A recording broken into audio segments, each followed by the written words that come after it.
welcome to Live Parkinson's, Live an Exceptional Life. I'm your host, Chris Custenbotter, and I've been living an exceptional life with Parkinson's for the past 15 years.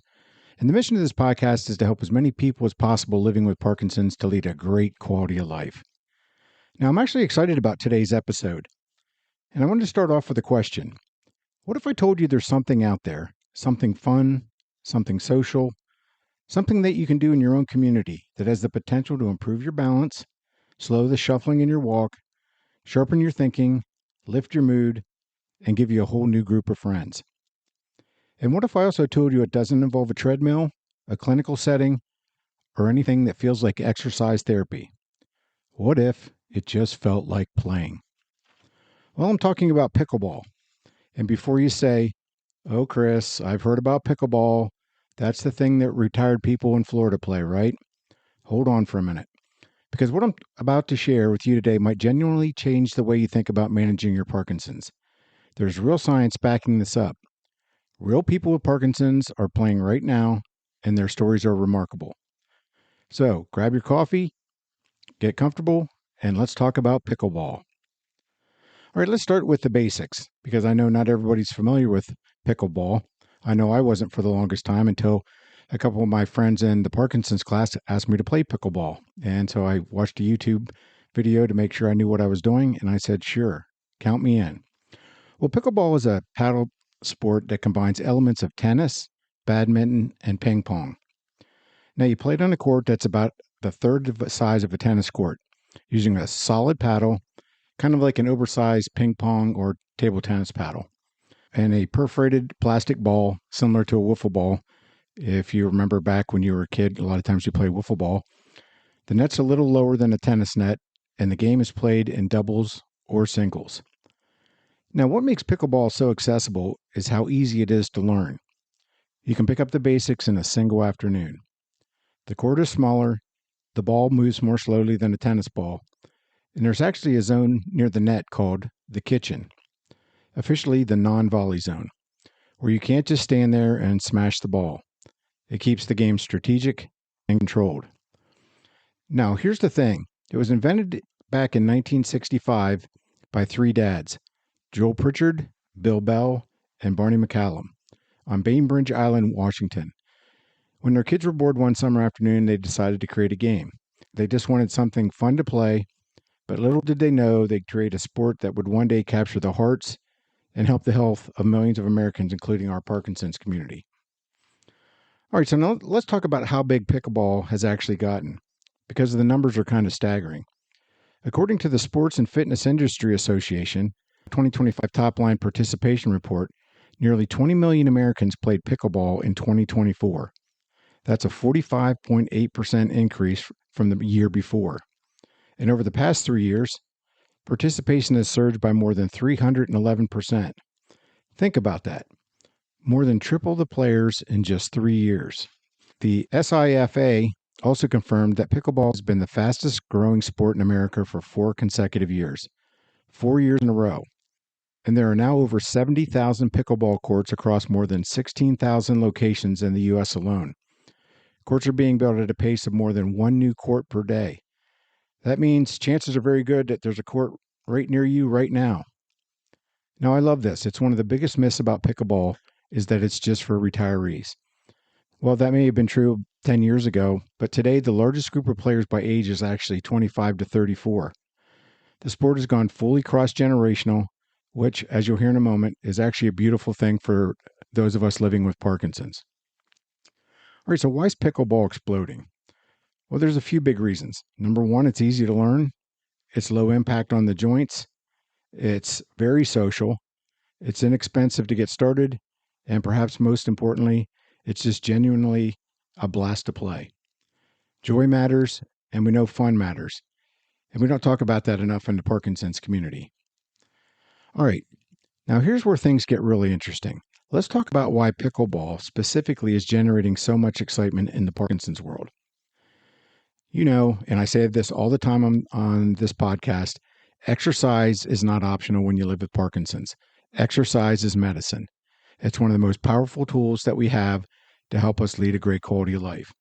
And research has consistently shown that regular activity can slow the progression of Parkinson's symptoms and improve our quality of life and support neuroplasticity. Yes, it's that big word that I've used many times on this podcast. And neuroplasticity is just the brain's ability to create new neural pathways and to compensate for the ones that Parkinson's is affecting. But here's the challenge a lot of people with Parkinson's face. Traditional exercise can feel monotonous or intimidating. Some people don't want to go to the weight room or go to a gym. Or it can be lonely. If you're just walking on a treadmill or you're doing repetitive physical therapy drills, it works. Yes, it's great exercise, but it can be hard to stay motivated. And motivation matters, especially for long-term consistency. Now, here's where pickleball can change that equation. Physical therapists who specialize in Parkinson's have noticed that movements the sport demands, the reaching, the footwork, the quick directional changes, the trunk rotation on ground strokes, the overhead swings, are almost a perfect mirror of the kinds of exercises that they're already prescribing. Dr. Suzanne O'Neill, an associate professor of physical therapy at Midwestern University, put it beautifully in a study she co-led. She said the movements in pickleball, big, amplified, fast, and coordinated, are exactly what physical therapists want Parkinson's patients doing. As she put it, if you think about everything that we want participants to do, pickleball fits so well. And when people are having fun, they show up. They keep coming back. And consistency is the whole game when it comes to exercise with Parkinson's. So if you're having fun and you like what you do and it doesn't feel like exercise, you're going to come back and do it again. I know that there's a group of us in my Parkinson's group that we get together and play pickleball. We spend about an hour to an hour and a half, and we switch teams, take a break, but we have such a great time. All right, so let's break down what pickleball can actually do for your motor symptoms, because there's a lot here that directly targets the biggest challenges that we face with Parkinson's disease. Now, let's start with balance and postural stability. Pickleball involves constant dynamic movement. So we're moving to the ball, we're changing directions, you're planting your feet for a shot. All of that challenges your balance systems and build what physical therapists call compensatory righting strategies. The research backs this up directly. There was a 2025 pilot study published in the American Journal of Occupational Therapy that followed people with Parkinson's through a 12-week pickleball intervention. And they found improvements in both static and dynamic balance, along with a reduced fear of falling, which, by the way, is one of the biggest things that limits activity in people with Parkinson's. So when you have less fear of falling, that gives you more confidence. More confidence means you want to move more, and more movement means better outcomes. So it's a nice cycle. So more confidence, more movement, and better outcomes. All right, next up is gait and shuffling. One of the most recognizable Parkinson's symptoms is that shuffling walk. You know, the short steps, slower movement, difficulty initiating movement, which is freezing, and the lateral footwork in pickleball, the stepping to reach for the ball, the forward and backward movement, all of these are going to help you train your longer stride length and faster foot speed. And this is directly targets what's happening in the gait patterns affected by Parkinson's. And then there's hand-eye coordination and upper body function. So think about what happens every time you track that ball coming at you. You got to calculate where it's going, you draw your paddle back, and then you make contact. So you're doing a complex hand-eye coordination move. So you're training reaction time, and you're working the upper extremities in ways that address rigidity and bradykinesia, which is that slowness of movement that Parkinson's causes. And then trunk rotation. Ground strokes in pickleball require rotating through the torso, and this directly combats axial rigidity, the stiffness in your trunk and spine that makes so many everyday movements harder in Parkinson's. And then the overhead shots. When you reach up and you're serving the ball, or you're lobbing, or you're returning and the ball with an overhead swing, it's going to stretch the extensor muscles, and it helps fight that stoop posture that Parkinson's often brings. And there's a clinical trial that was registered with the National Institutes of Health, formerly titled A Community Pickleball Program for People with Parkinson's Disease, a feasibility and preliminary results study. And it was run by researchers at Midwestern University and Creighton University. And it's already been completed.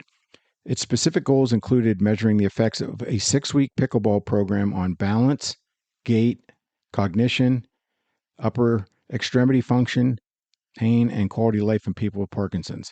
So 16 participants played twice a week for 1 hour in each session, and the preliminary results have been encouraging. And the researchers are now expanding their work. Dr. Nesbitt, a physical therapist from Creighton University involved in that research, put it this way: exercise is medicine for people with Parkinson's. So pickleball allows reaching, moving, camaraderie, and that social aspect gives dopamine hits. And she specifically noted that because Parkinson's depletes dopamine, finding activities that naturally stimulate that system matters deeply. All right, now I want to shift gears here because Parkinson's is so much more than the motor symptoms, as we all know. You know, the tremors, the rigidity, yeah, they're real and they're significant and they have a big impact on our life. But for many people living with Parkinson's, it's the non-motor symptoms that affect quality of life the most. Depression, anxiety, cognitive changes, sleep problems, fatigue, social withdrawal. These things are real and they're serious. And this is where pickleball might surprise you the most. Every single point in pickleball involves strategy and split-second decision-making. Where's my opponent? Where's the gap in their coverage? Should I dink it soft across the net or try to drive it hard? Should I go to the kitchen or stay back? This is real-time executive function training.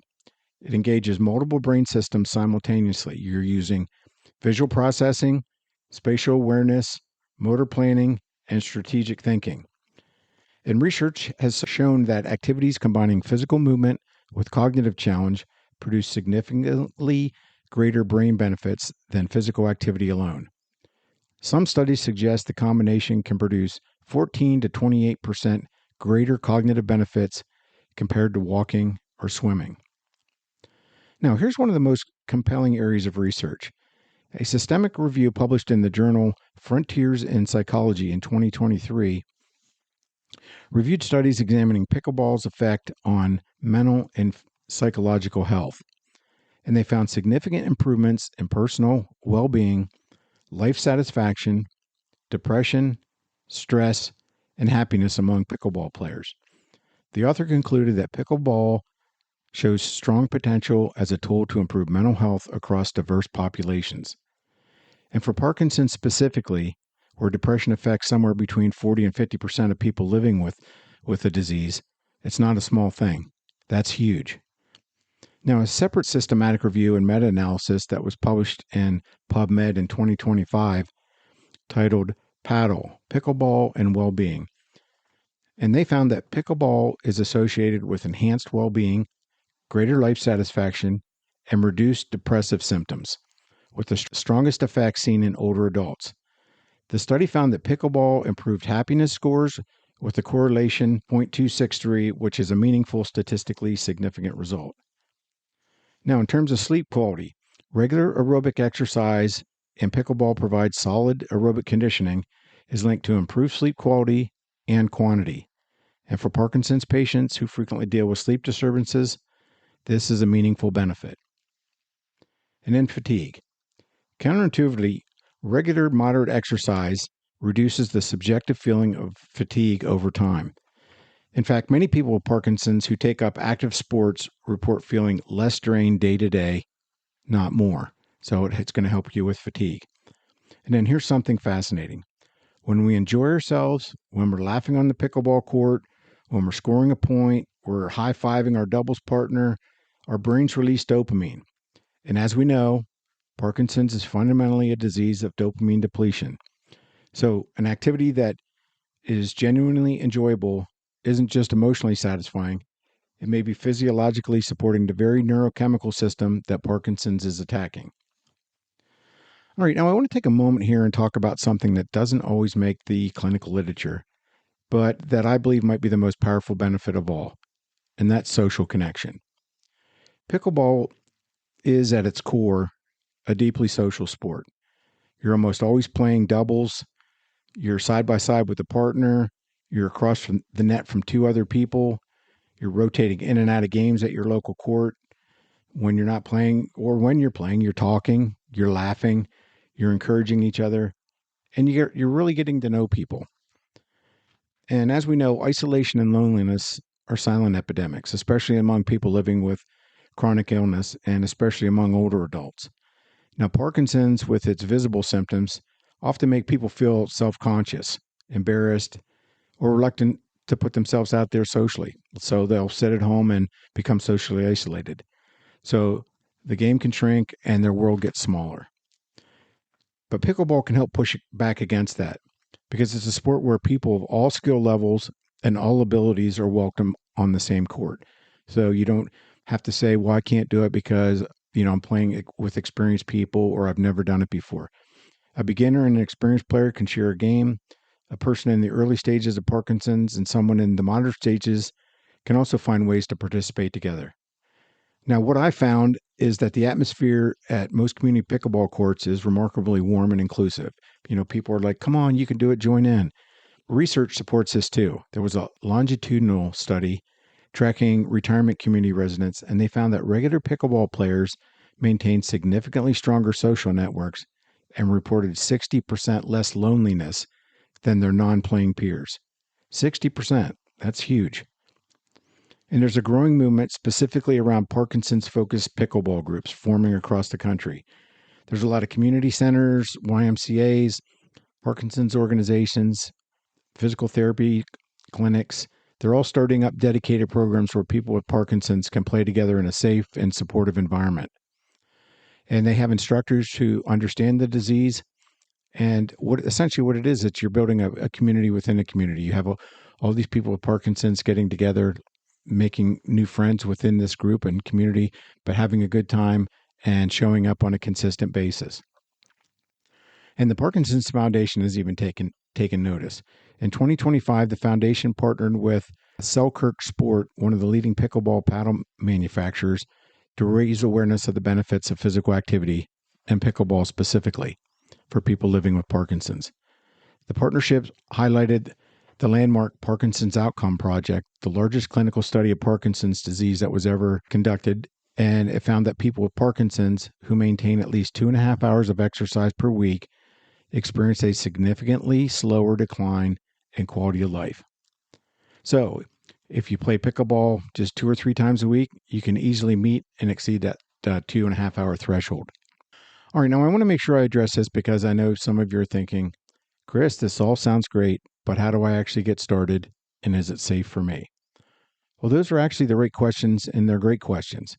And here's where the research and researchers and physical therapists recommend. First off, and I've stressed this before, you always want to talk to your neurologist and or your physical therapist or both and let them know that you're interested in pickleball.